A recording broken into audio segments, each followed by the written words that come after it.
মানুষ কেন হইবে ভাই বেয়াদবি হইব না আর নবীর সামনে যেভাবে স্পষ্ট দেহে পিছনও এভাবে স্পষ্ট দেইতো সুবহানাল্লাহ আর শরীরতন গাম বাইরই গামহীন দুর্গন্ধ গরজ যাইর হর কুলিলে সিনসে বাস বউ নাকে থর দিবিলাই ন কিন্তু আল্লাহর পয়গম্বরের শরীর মুবারকতন যেই গাম মুবারক বাইরই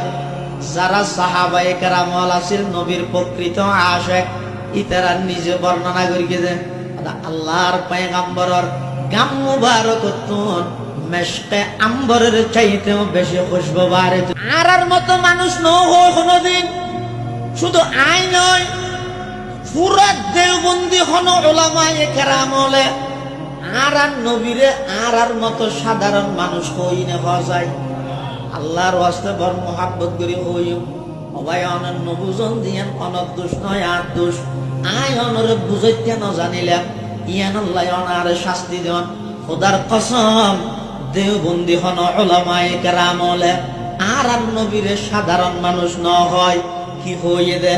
আর নবী মানুষের মধ্যে হইয়ে সর্বকালের সর্বশ্রেষ্ঠ মহামানব আবার সিফতে হেদায়েতের দিক দিয়ে রে শুধু নূর দে নয় নূরুন আলা নূর নূরুন আলা নূর ইয়ার হইছে আছে না নামাতে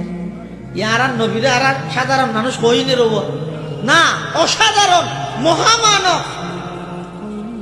আয় ওনারা দেননি ইয়া সামনে দে ওনারা আর দেখুন না ইয়া আয় সামনে দে ওনারা ফিসে দেখুন আয় ফিসে দেননি কিন্তু আল্লাহর পয়গম্বরের জীবনীর মধ্যে আছে যে ইয়ারা খালফাহু কামা ইয়ারা আমামাহু আর নবীর সাধারণ মানুষ কেন হইবে ভাই বেয়াদবি হইব না আর নবীর সামনে যেভাবে স্পষ্ট দেহে পিছনও এভাবে স্পষ্ট দেইতো সুবহানাল্লাহ আর শরীরতন গাম বাইরই গামহীন দুর্গন্ধ গরজ যাইর হর কুলিলে সিনসে বাস বউ নাকে থর দিবিলাই ন